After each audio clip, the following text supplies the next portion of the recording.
October 29 Bhojpur Nepal साँझ 5 बजे दुईजना केटी घरबाट निस्किए तर फेरि कहिले फर्किएनन्। ऊ 18 वर्षकी सुनिता थिए, उसको साथी 17 वर्षकी सुजना। गाउँ नजिकैको सिनेमा हल जान निस्किएका। करिब 30 मिनेट हिँड्नु पर्थ्यो। साधारण प्लान थियो, मुभी हेर्ने, साँझमै फर्किने। तर त्यो रात उनीहरू आएनन्। फोन बन्द, घरमा टेन्सन। गाउँलेहरू खोज्न थाले। 3 दिनपछि नोभेम्बर 1 छिमेकी एकजना मान्छे आयो। उसले भन्यो उसले सपना देखेको रहेछ। मकै खेतमा 2टा लास। सबैजना खेततिर गए। सपना ठ्याक्कै मिल्यो। सुनिता र सुजनाको लास, नाङ्गो अवस्था, शरीरभरि नीलडाम। पोस्टमार्टमले कन्फर्म गर्यो, रेपपछि हत्या। गाउँ पुरै सन्नाटा। पुलिस केस त भयो, तर 5 दिनसम्म कुनै एभिडेन्स छैन। 1 हप्ता बित्यो। अचानक अजीब कुरा सुरु भयो। नोभेम्बर 8 एक साथीले देखेछ सिनेमा हलबाट सुनिता निस्कदै, भिडमा हराउँदै। त्यही रात गाउँलेहरूले देखे सुनिता र सुजना सँगै हिँड्दै, आफ्नो घर छिर्दै। मरेका मान्छे घर कसरी गए? नोभेम्बर 10 बिहान सबेरै अनिताको घरमा फोन आयो। फोन उठाउने आमाले अनितालाई बोलाइन्।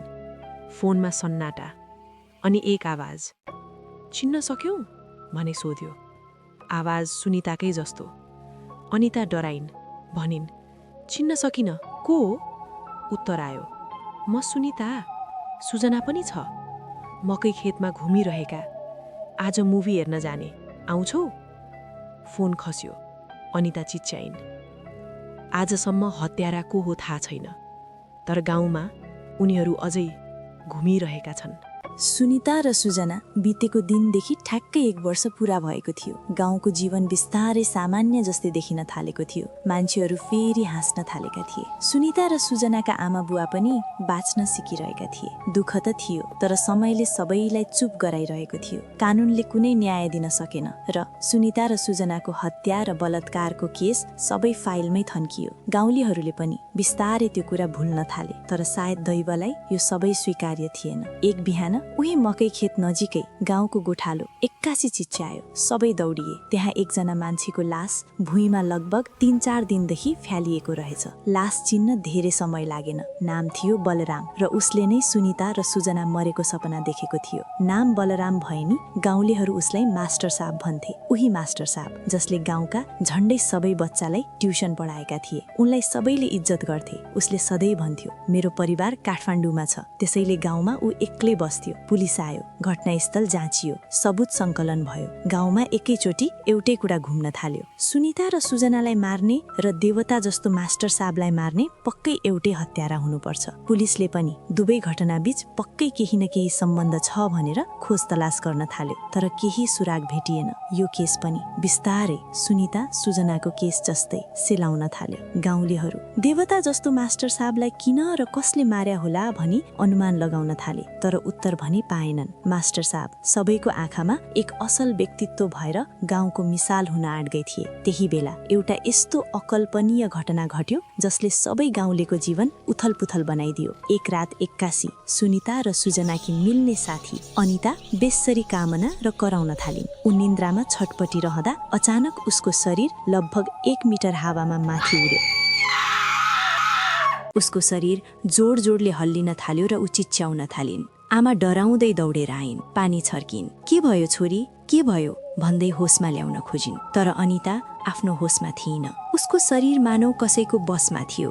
उसले एक्कासी भनिन्, हामी सुनिता र सुजना हौं, हाम्रो आमा बुवालाई बोलाउनुस्। अनिताकी आमालाई थाहा भयो कि उनकी छोरीको शरीर अब सुनिता र सुजनाको बसमा छ भनेर। उनी आत्तिँदै बोलाउन गइन् र केही बेरमै सुनिता र सुजनाका परिवार आइपुगे। उनीहरू देख्ना साथ अनिताको स्वर अझ बदलियो। अनिताले रुँदै भनिन्, आमा, हामीलाई त्यो पापीले तडपाई मार्यो।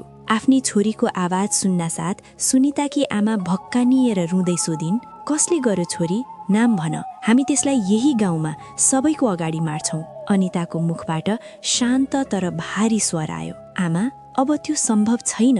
हामीले हाम्रो पार्टीलाई सजाय दिइसक्यौं। ऊ अहिले नरकमा छ। सबै झस्किए यो सुनेर।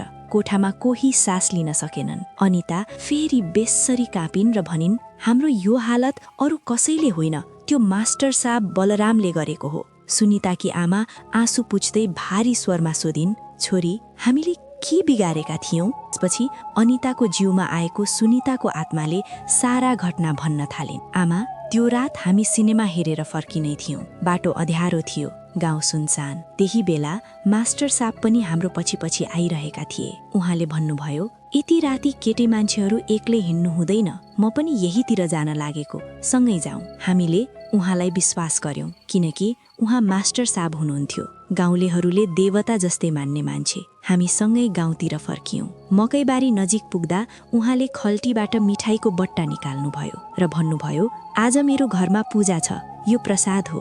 हामीले भगवानको प्रसाद सम्झेर केही सोचेनौं र खायौं। हाम्रो गल्ती त्यहीबाट सुरु भयो। केही बेरपछि आँखा भारी हुन थाल्यो, शरीर सुन्निन थाल्यो। जब आँखा खुल्यो, हामी मकैबारीमै थियौं, अर्ध होसमा, चल्न नसक्ने। त्यही बेला हामीले उहाँको असली रूप देख्यौं। उहाँले पालै पालो हामी दुवैमाथि जबरजस्ती गर्नुभयो। हामी रुन थाल्यौं, भिख माग्यौं, छोडिदिन अनुरोध गर्यौं, तर त्यो पापी रोकिएन।